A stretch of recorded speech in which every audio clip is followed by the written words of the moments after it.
Good evening. తెలంగాణలోని శాసన మండలి ఎన్నికలు 2 స్థానాలకు సంబంధించి శాసన మండలి ఎన్నికలు అతి త్వరలో జరగబోతున్నాయి. మనం గత క్లాసులో చెప్పుకున్నట్టుగా కేంద్ర ఎన్నికల సంఘం రాష్ట్రపతి, ఉపరాష్ట్రపతి, లోక్సభ, రాజ్యసభ, రాష్ట్రాల్లో ఉండే శాసన సభలు, అలాగే కొన్ని రాష్ట్రాల్లో ఉండే శాసన మండళ్లకు సంబంధించిన ఎన్నికలు నిర్వహిస్తుంది.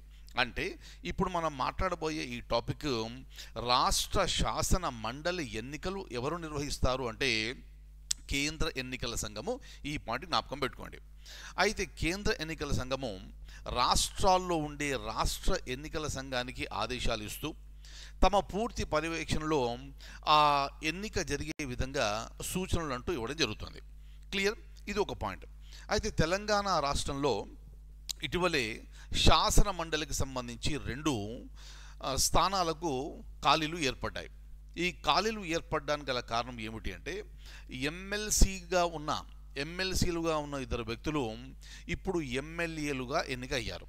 అంటే ఇటీవల జరిగిన తెలంగాణ శాసనసభ ఎన్నికల్లో వారు పోటీ చేసి గెలుపొందడం వలన వారు ఇప్పుడు ఎమ్మెల్యేలుగా మారారు.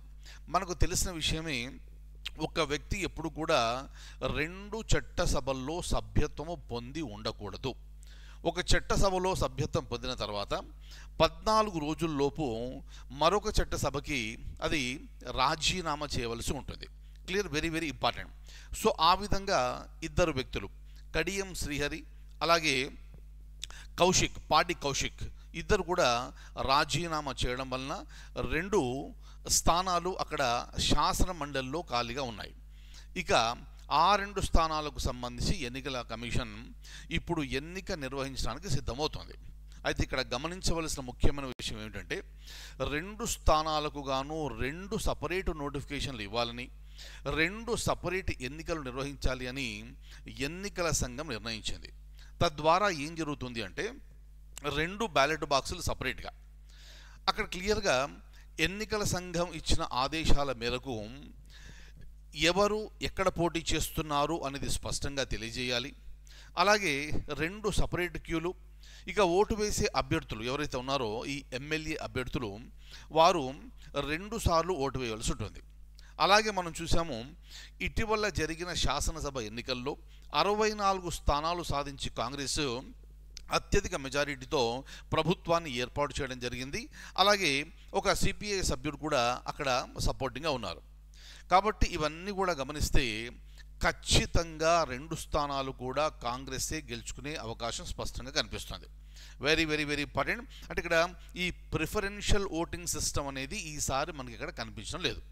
అది ఉండాలా వద్దా అనేది ఎన్నికల సంఘం నిర్ణయిస్తుంది. ఈ ప్రిఫరెన్షియల్ ఓటింగ్ సిస్టమ్ లేదు కాబట్టి 2 స్థానాల్లో కూడా ఖచ్చితంగా కాంగ్రెస్ అభ్యర్థులు పోటీ చేస్తారు. కాబట్టి శాసన మండలికి సంబంధించి కాంగ్రెస్ వారి యొక్క ప్రాతినిధ్యం పెరుగుతూ ఆ 2 ఖాళీలు బీఆర్ఎస్ పార్టీకి చెందినవి అయినప్పటికీ 2 కూడా ఇప్పుడు బీఆర్ఎస్ పార్టీ కోల్పోవడం వలన బీఆర్ఎస్ యొక్క ప్రాతినిధ్యము తెలంగాణ శాసన మండలిలో తగ్గిపోతోంది. ఈ పాయింట్స్ మీరు దయచేసి మీరు జ్ఞాపకం పెట్టుకోండి. క్లియర్?